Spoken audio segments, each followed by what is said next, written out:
En la columna editorial de esta semana vamos a tratar el tema "La agenda global avanza contra la Argentina".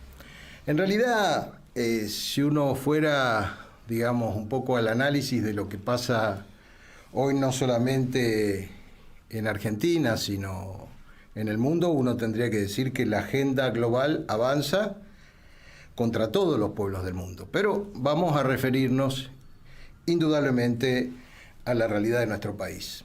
A veces hay términos que se usan, que se repiten y que uno da por sobreentendidos, pero a veces no todo el mundo, digamos, tiene un concepto claro o mezcla a veces un concepto con otro respecto de lo que uno está hablando.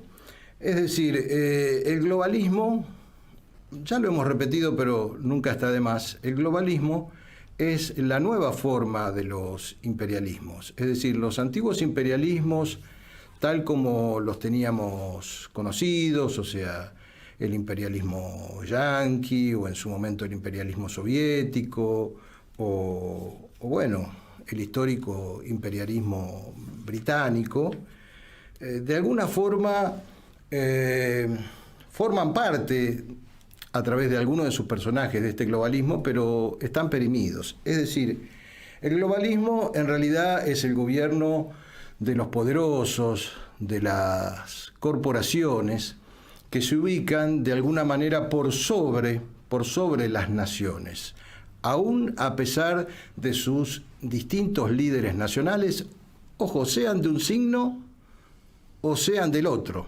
¿verdad? Porque en la visión del globalismo, por ejemplo, un ex-Trump, que uno podría decir que tenía una parte, digamos, más liberal y otra parte más conservadora y en algunos aspectos patriótico, era un personaje molesto. Y no quiere decir que en muchos aspectos fuera santo de nuestra devoción, como tampoco podría ser a lo mejor santo de nuestra devoción Putin en el caso de Rusia. Pero a ver si yo lo tengo por acá. Por ejemplo, hoy Infobae publica, ¿verdad?, de manera así como muy negativa, como mucha alarma, algo así: Putin, el macho ruso, digamos, y pone entre comillas: prohibió el matrimonio igualitario, cerró el cepo sobre la comunidad LGTB y estableció la fe en Dios, como valor central. Evidentemente con Putin hay muchos aspectos en los que no pensamos igual, pero en estos temas el humilde aplauso desde la Argentina y desde Alerta Nacional.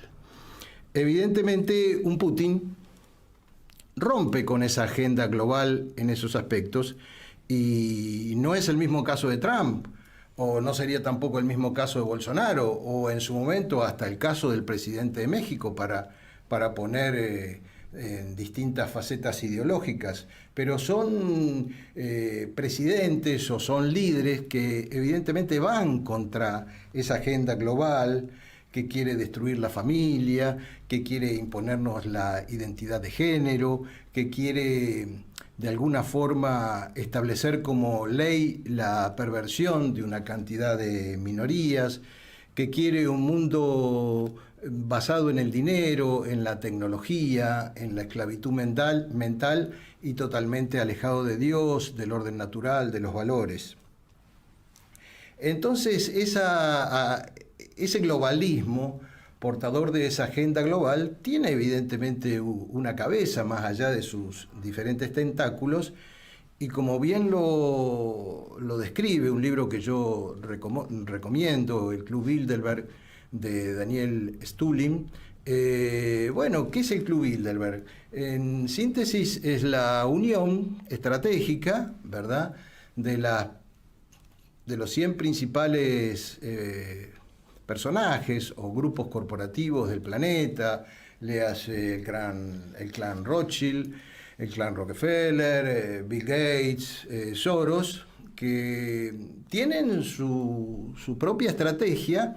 Es lo que en su momento Zbigniew Brzezinski llamaba el mundo uno, ¿verdad? Un gobierno mundial, digamos, donde las nacionalidades vayan pasando a ser una cuestión del pasado, donde prime una especie de pensamiento universal, de, entre comillas, cultura universal y sobre todo de sometimiento universal. Por eso uno de sus referentes, también con mucha claridad, dijo algunos años atrás, ¿verdad?, que la disputa clave del siglo XXI iba a ser entre el globalismo contra o versus los nacionalismos. Es evidentemente entonces que los nacionalismos en sus diversas expresiones nacionales son la última línea de resistencia frente a ese globalismo. Y a nivel planetario hay, digamos, parámetros comunes en esta destrucción de las nacionalidades que el globalismo quiere imponer. Y por supuesto, muchas de esas variables ya están en marcha en nuestro país. Por supuesto, para que el globalismo avance, tiene que haber cipayos, tiene que haber gobiernos dóciles al globalismo, tiene que haber presidentes, funcionarios, partidos, que no importa si están ubicados más a la derecha o más a la izquierda, pero que sigan esa agenda global. Y el globalismo no respeta nada, ¿verdad? Es decir, cuando tuvo en su momento prácticamente como una orden al unísono que ser borrado el expresidente Donald Trump de todas las redes sociales, no me refiero a algunas, de todas las redes sociales, por lo menos de las más conocidas, lo hicieron en 24 o 48 horas y no hubo ningún tipo de disidencia, lo cual quiere decir que detrás de Facebook, detrás de Twitter, detrás de Instagram, detrás de las múltiples redes sociales y más allá de sus eventuales dueños, está esta cabeza del denominado nuevo orden mundial de este globalismo, que verdad ya no es ningún tipo de cuestión conspiranoica ni nada por el estilo, es una realidad de la cual ellos mismos hablan a boca de jarro sin ningún tipo de problemas. Entonces, evidentemente, para que surja un nuevo sistema, eso lo demuestra la historia de la humanidad, tiene que ser destruido el sistema anterior, ¿verdad? Nunca un nuevo sistema se construye sobre el sistema anterior, sino sobre las ruinas del sistema anterior. Entonces, lo que existe a nivel mundial y por supuesto también acá en la Argentina es un plan de demolición nacional. Es un plan que tiene diferentes etapas y avanza a diferente velocidad según la resistencia de las naciones, pero lamentablemente vemos que en la Argentina ese plan está avanzando a pasos bastante acelerados. Y me quiero referir a 4 tópicos donde nosotros podemos ver, incluso en los últimos tiempos, algunos aspectos del avance de esta agenda o de este plan global sobre nuestro país. El primero me voy a referir al fallo de la Corte Suprema de Justicia sobre el litigio que se había presentado en Neuquén entre los mapuches y el gobierno provincial.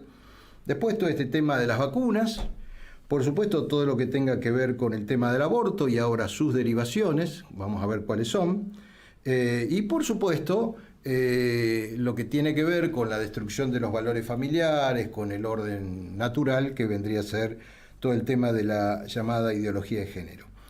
Pero vamos a arrancar por este tema de la Corte Suprema. Ustedes saben que en el año 2003 el gobierno de Neuquén, digamos, creó un nuevo municipio llamado Villa Pegüeña, que está asentado sobre territorios reivindicados por los supuestos mapuches, porque cuando uno va a veces a los llamados mapuches, finalmente termina quedando en evidencia que la mayor parte de ellos ni siquiera tiene sangre mapuche, ¿no es así? Por eso decimos supuestos mapuches. Bueno, pero estas organizaciones, yo recuerdo una de las organizaciones mapuches que casualmente o significativamente tiene su dirección postal en Bristol, en Inglaterra, ¿no es así?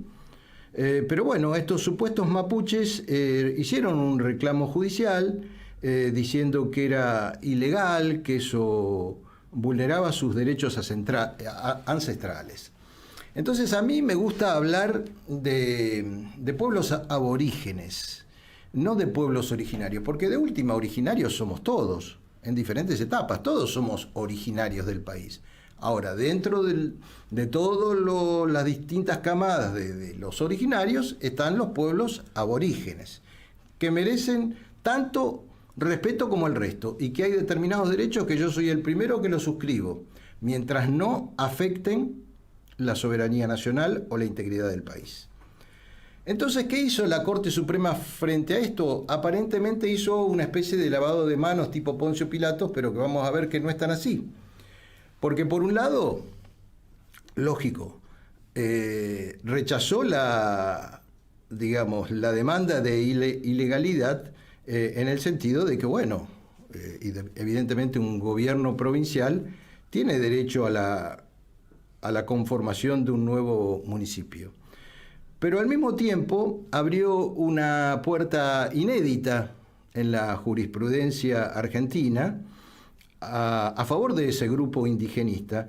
Les voy a leer textualmente lo que dice en el punto 3 la resolución de la Corte, que dice condenar, fíjense esta palabra, condenar, reitero, condenar a la provincia del Neuquén a que en un plazo razonable y en forma conjunta con las comunidades indígenas establezca una mesa de diálogo con la comunidad mapuche catalán y la Confederación Indígena Neuquina para que implementen la consulta que fuera omitida y diseñen mecanismos permanentes de comunicación y consulta, reitero, mecanismos permanentes de comunicación y consulta para que los pueblos originarios puedan participar en la determinación de las políticas, reitero, determinación de las políticas y decisiones municipales que los involucren y adecuar de este modo la legislación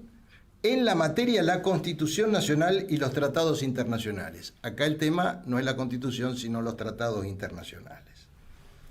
Entonces, por un lado es cierto, la Corte como que aparentemente quiso quedar bien con un lado o con el otro, pero estableció, por vía de la jurisprudencia, un reconocimiento inédito a los reclamos mapuches, a quienes los pone prácticamente como sujetos de derecho independientes del Estado argentino.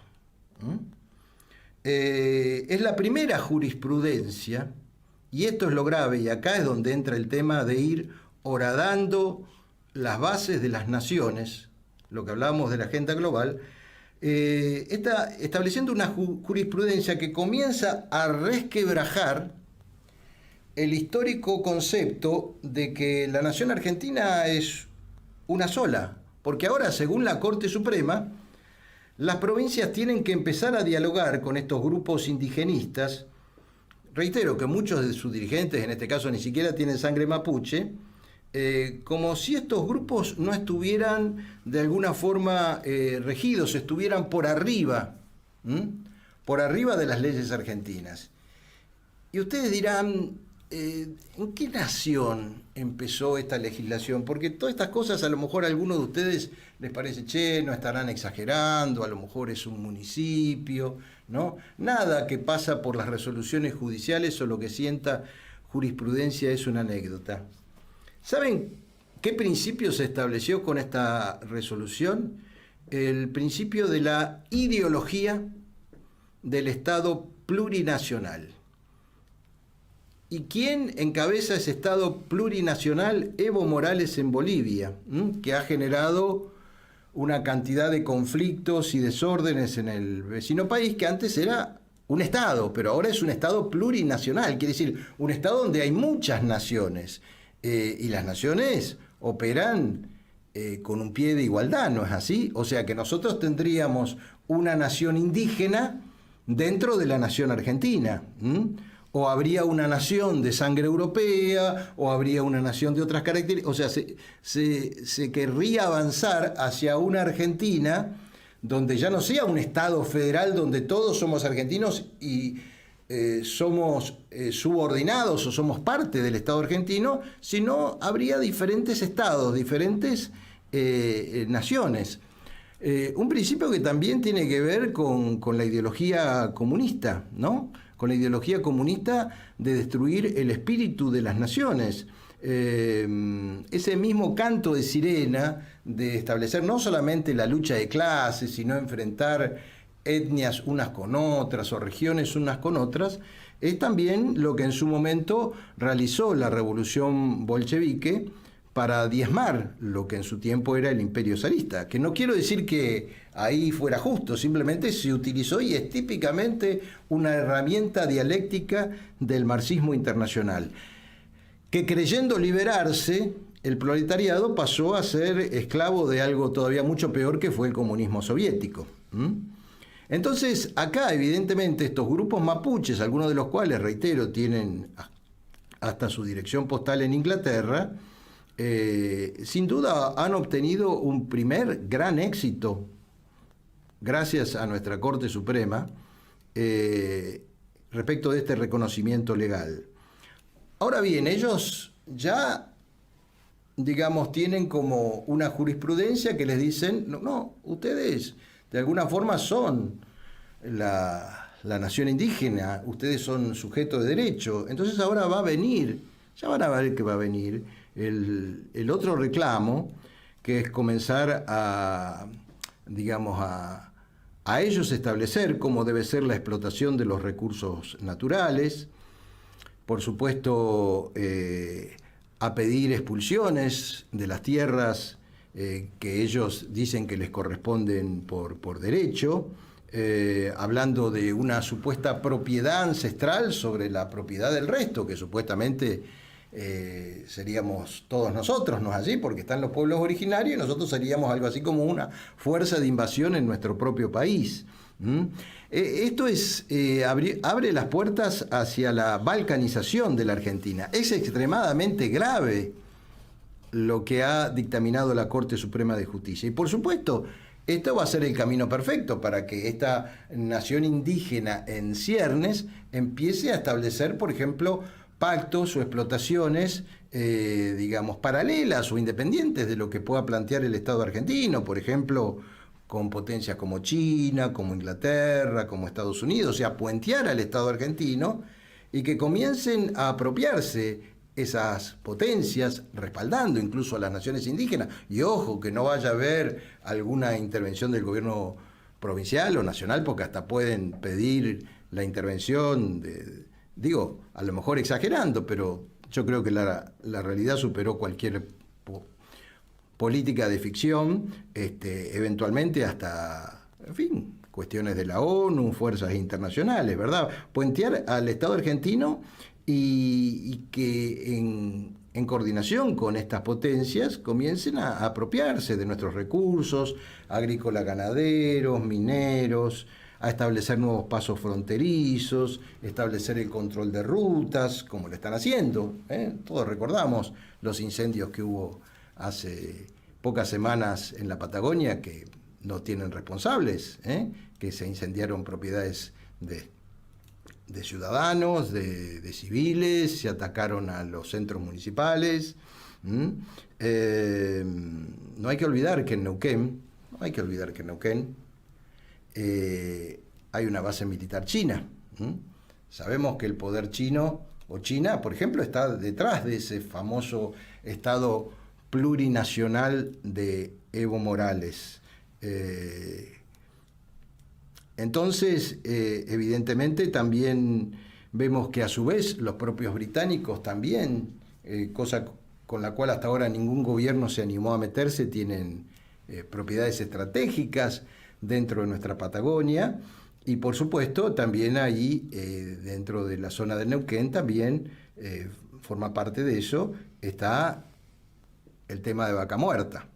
Es decir, esto es muy grave y yo debo decir que realmente es un fallo lesivo de la soberanía nacional y que forma parte de esto que estamos hablando, del avance del globalismo sobre la soberanía de nuestro país, pero donde indudablemente esto no podría hacerse si desde adentro estas defecciones nacionales, de alguna forma estas traiciones a nuestra patria, no le abrieran la puerta. Después tenemos este tema del manejo de las vacunas, de que ya hablábamos la otra semana de la famosa segunda ola, ¿verdad?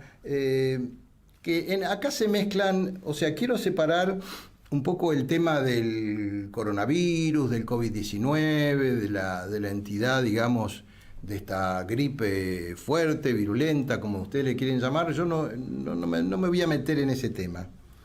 Pero sí vamos a hablar de las supuestas soluciones sanitarias a ese tema y también del manejo político de ese tema, que también forma parte de esta agenda global, porque es algo que evidentemente también está sucediendo y se está debatiendo en todo el planeta. Hoy, por ejemplo, Aníbal Fernández, que por supuesto sigue siendo la voz de Cristina Kirchner, dice: hay que jugar fuerte, cerrar todo y sancionar, escuchen esto, a periodistas que mientan y desinformen. Es decir, a todos aquellos que digan lo que todos estamos viendo, que la política sanitaria es un desastre, que estas vacunas no sirven y que nos vienen mintiendo hace más de un año, ¿verdad?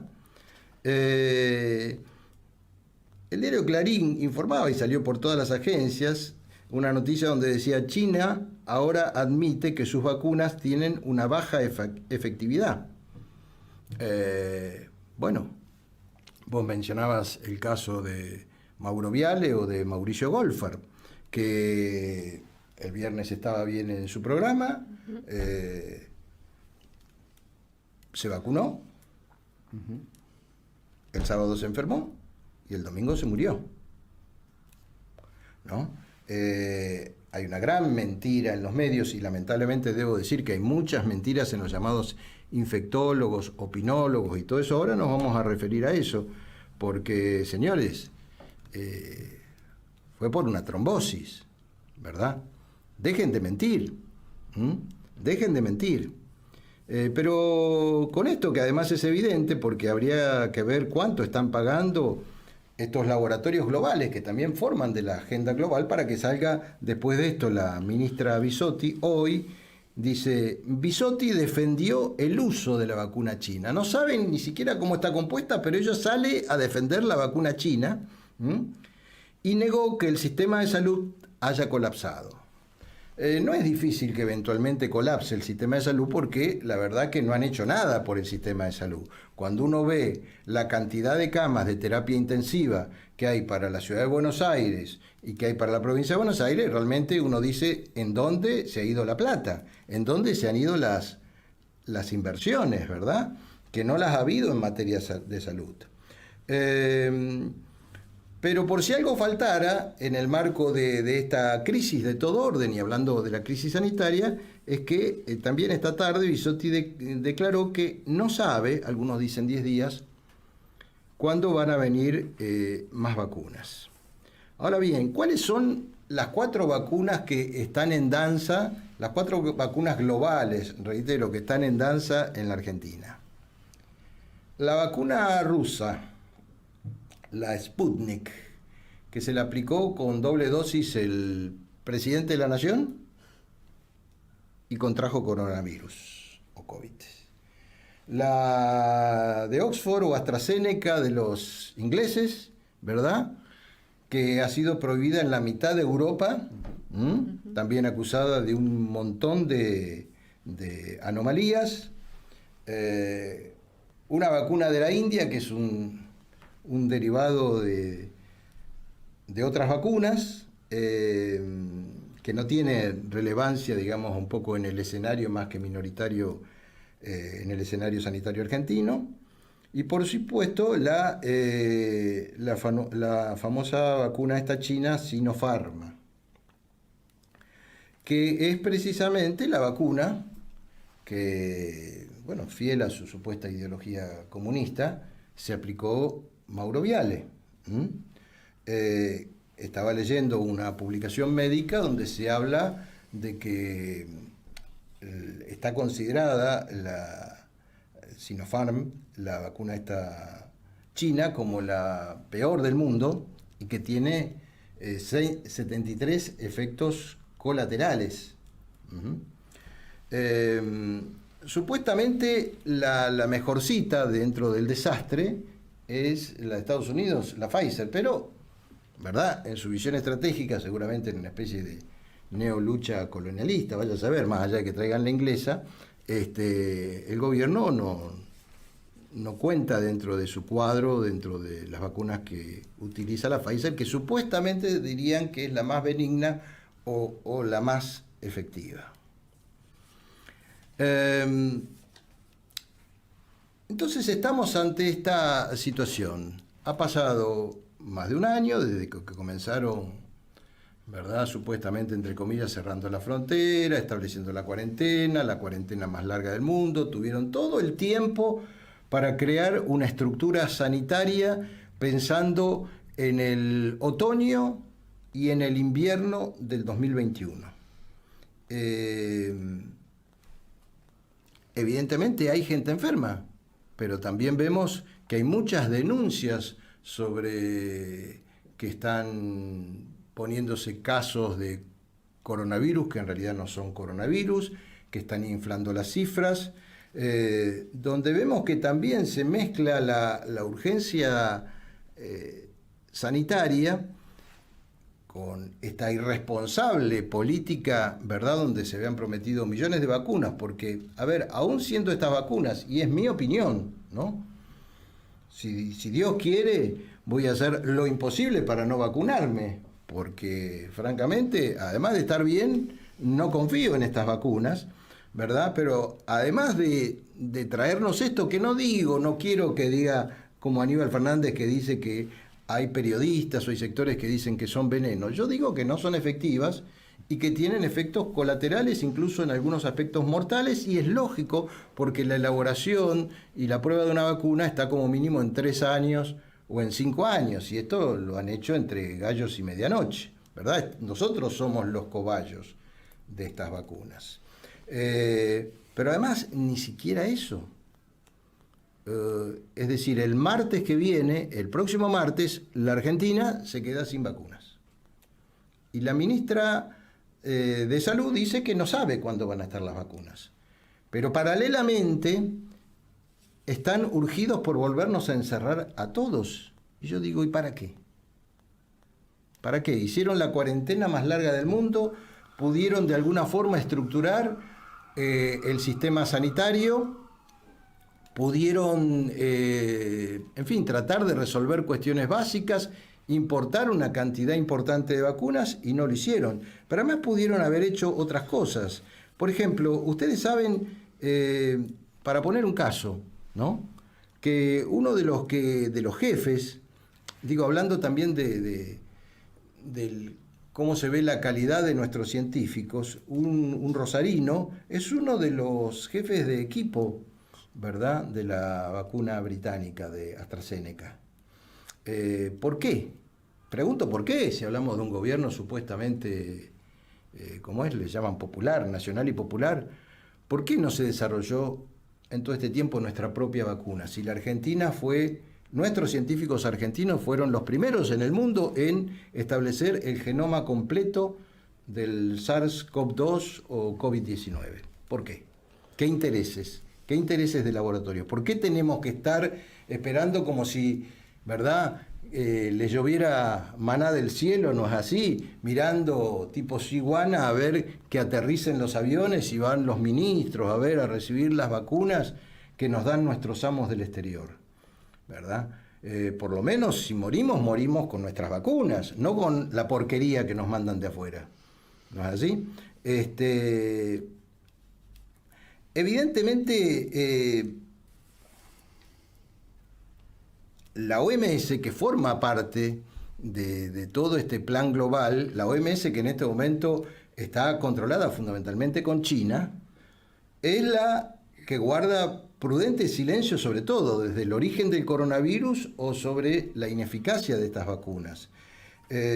Entonces, indudablemente, nosotros en este momento estamos siguiendo esa agenda global también en el tema sanitario. Y esto que se mencionaba del caso de Mauricio Golfar o de Mauro Viale, que ha sido tan evidente. Fíjense que si ustedes recorren los canales, aparte de que si, bueno, seguían un día más, poco menos que Mauro Viale pasaba a ser el Mahatma Gandhi, ¿no? Porque la verdad era uno de los personajes más odiados en los ambientes televisivos, aún por sus propios compañeros, pero poco menos que el hombre había pasado a ser el modelo del periodista argentino y el mejor compañero del planeta. Pero digamos, obviando eso, todos los infectólogos, los médicos, con honrosas excepciones, como por ejemplo el doctor en química Peretta, o gente que realmente dice las cosas como son, bueno, lo de Mauro Viale fue evidente, así como fue evidente lo de Alberto Fernández, en el caso de la vacuna rusa y en este caso de la vacuna china, ¿verdad?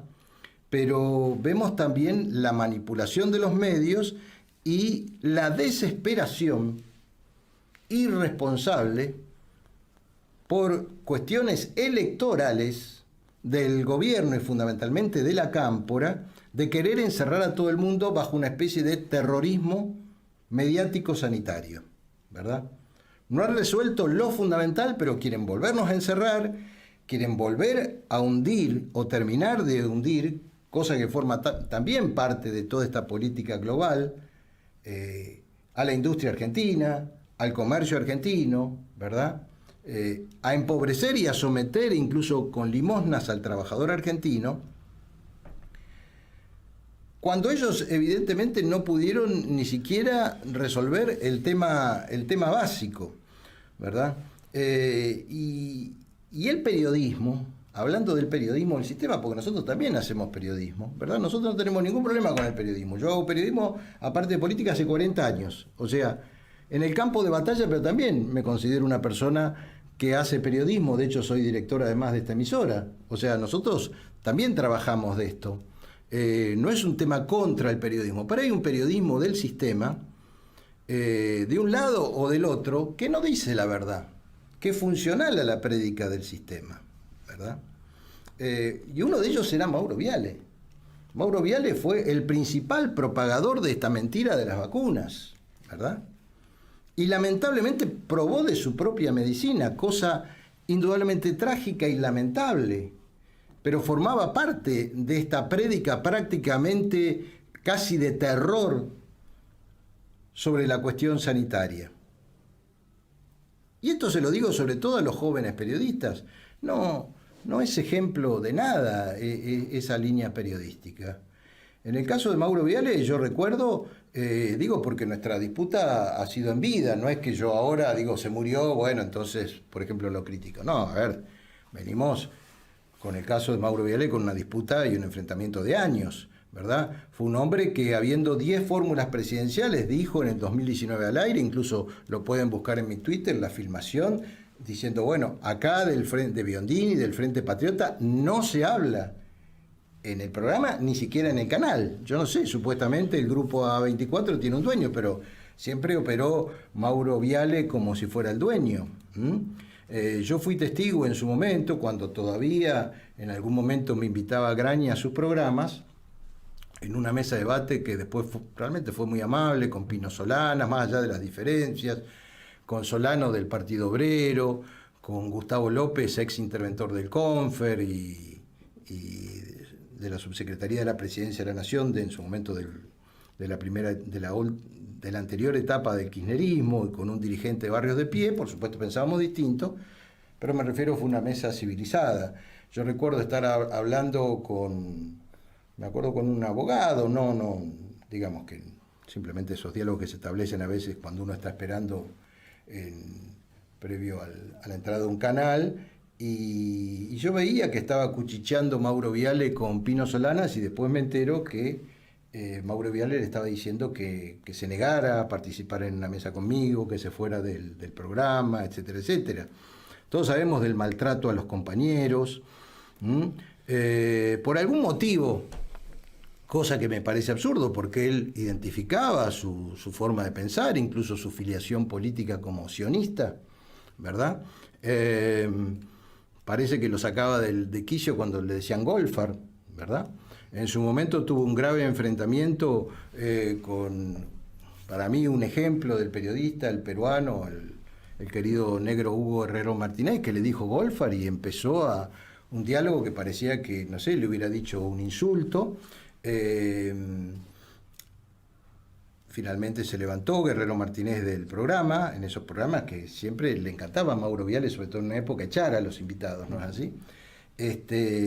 Y años después, digo, para aquellos que supuestamente nos encontramos con el nuevo Mahatma Gandhi, cuando Hugo Guerrero Martínez, que realmente estaba en una situación económica muy crítica, le pidió trabajo, le dio trabajo, trabajó un mes, no le pagó, ¿verdad? Y hubo una discusión muy fuerte en la esquina del canal, donde ahí tuvo como un ataque, como una especie de ataque de presión o cardíaco, no sé cómo fue, Hugo Guerrero Martínez, porque prácticamente fue una burla de Mauro Viale, Hugo Guerrero Martínez, que terminó muriendo en un geriátrico y en la máxima pobreza. O el caso, que a mí eso sí me lo contó personalmente, Jorgito Porcel, que Mauro Viale le había llamado en los tiempos que estaba viva la madre para que fuera a su programa. La mujer le explicó que no tenían en ese momento ni para viajar, que tenían un montón de problemas, y él le dijo, no, yo te quiero tener exclusiva acá, dice, es más, te vamos a dar una ayuda importante, etcétera, etcétera, y estuvo 1 hora y media o 2 horas prácticamente, la madre con Jorgito Porcel. En ese momento ustedes saben lo que significa a veces el valor de una noticia, y cuando se retiró, Mauro Viale le dio a la mamá de Jorgito Porcel un sobre, así un sobre grande, que después ellos por delicadeza no lo abrieron ahí, lo abrieron en la esquina y había sobres dentro del sobre, estaba después ese plástico acolchado, ¿no? Y después que terminaron de abrir todos los sobres, había un billete de 50 pesos, ¿no es así? Ese era Mauro Viale. Dejémonos de embromar. Fue el que echó a David Irving de su programa simplemente porque empezó a explicar que él, incluso como inglés, tenía una visión distinta de la Segunda Guerra. Todos sabemos que los inicios de Mauro Viale, él trabajaba en la Secretaría de Prensa de la Embajada de Israel, es decir, trabajaba para un gobierno extranjero, y lo fueron introduciendo en el deporte y después en el periodismo general. Siempre fue un agente extranjero, siempre fue un agente israelí. Entonces, uno podría decir, sí, el hijo y la emoción del hijo, pero yo recuerdo también de Johnny Viale, ¿no es así? Que en realidad es Juan Goldfarb, sin ton ni son, en un programa donde estaban hablando de un análisis político y aparecía mi imagen, que se puso, sin estar yo, por supuesto, a insultarme y a descalificarme y un montón de cosas, con lo cual está claro que tiene la misma escuela del padre. Simplemente esto es un paréntesis para decir, sobre todo a los jóvenes periodistas, que también a veces el periodismo del sistema engaña. Mauro Viale, Mauricio Goldfarb, no es ejemplo de nada, es exactamente la antítesis de lo que debería ser un buen periodista. Un tipo que invitaba a gente para que se peleara en el canal, para que las mujeres se agarraran de las mechas, para después hacer un periodismo amarillo, un periodismo de la más baja estopa, ¿verdad? Y cuando fue incluso el tema de Samit, que Samit se estaba retirando, lo que lo irritó a Mauro Viale fue que le dijera, ¿usted cómo se llama? ¿Verdad? ¿Usted cómo se llama? Yo soy Alberto Samit. ¿Y usted cómo se llama? Y el otro no le respondía. Entonces, como parece que también lo irritó, igual que con el tema de Guerrero Martínez, simplemente decir, bueno, soy Mauricio Goldfarb, alias Mauro Viale, como yo puedo decir, soy Alejandro Carlos Biondini, algunos me llaman Calqui, o como alguien puede decir, qué sé yo, soy Juan Pérez y me llaman Cacho. Perfecto, es un nombre artístico. Y ahí empezó a decirle no, porque usted avaló el tema del AMIA, y terminó en lo que terminó, donde hasta cuando se ve la imagen de televisión, que por supuesto Después lo echaron, un pobre hombre que trabajaba, creo que en la portería del canal, se ve que lo quería tanto a Mauro Viale que cuando lo vio en el piso le pegó una patada en el estómago. Bueno, pero dejemos este paréntesis, digo para que tampoco no nos vendan gato por liebre, ¿no es así? Estos también muchas veces son los supuestamente periodistas que nos están alarmando con todas las cuestiones estas sanitarias. Y reafirmar que el gobierno, que la cámpora fundamentalmente nos quiere encerrar porque saben que pierden estas elecciones, porque no quieren que nada se mueva, nada más ellos estar en una especie de Boca River en el monopolio mediático y que todos lo miremos por TV, ¿verdad? Que no se puedan hacer reuniones ni de 5 personas, llegar a las elecciones, tratar de seguir con este sistema fraudulento y que todo cambie para que nada cambie, porque además tienen terror, ¿verdad? Como ya dije la otra vez, del síndrome Alfonsín 1987, cuando perdió las elecciones legislativas. Después el otro tema que, bueno, ya lo hemos hablado dentro de esta agenda global, que es el tema del aborto, de la reducción poblacional en el planeta, que ya la planteaba Henry Kissinger en los años 70, de lo cual ya hemos hablado largamente, el genocidio de los niños por nacer, pero este mes, aparentemente ya se va a presentar, que forma también parte de esa agenda global, un proyecto, ¿verdad? Un proyecto en el Congreso Nacional planteando que tendría que haber una ley de eutanasia, ¿verdad? Fíjense que en el marco de esta política del globalismo ya se ha aprobado la eutanasia, por ejemplo, estos días se aprobó en España, está en Bélgica, está en los Países Bajos, en Luxemburgo, en Canadá, está en discusión en Nueva Zelanda y ahora también se la quiere traer a la Argentina. Y después que viene de la eutanasia viene el suicidio asistido. Y todo eso en el marco de la política global de reducción poblacional y de control poblacional. No hablemos, evidentemente, de lo que ha significado o significa, ¿verdad? Nunca quisieron hacer un plebiscito porque sabía que lo perdían, el avance de la llamada ideología de género, la destrucción del orden natural, esto que llaman el matrimonio igualitario, el tema este de la comunidad LGTB. Ahora han puesto un cupo para que todos estos hombres disfrazados de mujer, los llamados trans, ocupen el 1% de los cargos en el Estado. O sea que un tipo para que, el mérito es que un tipo se disfrace de mujer para que le den trabajo, para que le den laburo. Ya no se va por la capacidad de las personas.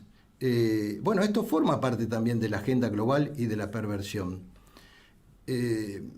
Miren, yo sinceramente en una situación de gobierno no estaría muy lejos de las decisiones de Putin. Sé que esto les va a molestar a algunos, ¿verdad? Pero es así. La Argentina debe volver, como lo dije al comienzo de la campaña del Frente Patriota, debe volver no solamente a ser regida por la Constitución Nacional, sino por la ley de Dios. Debemos volver a establecer el orden natural en la Argentina.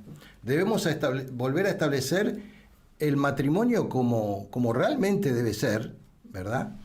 Y bueno, y si hay minorías que toman por caminos extraños, nadie estaba hablando de perseguirlas, simplemente estoy diciendo que eso forma parte de muchas veces las desviaciones que hay en el género humano, ¿verdad?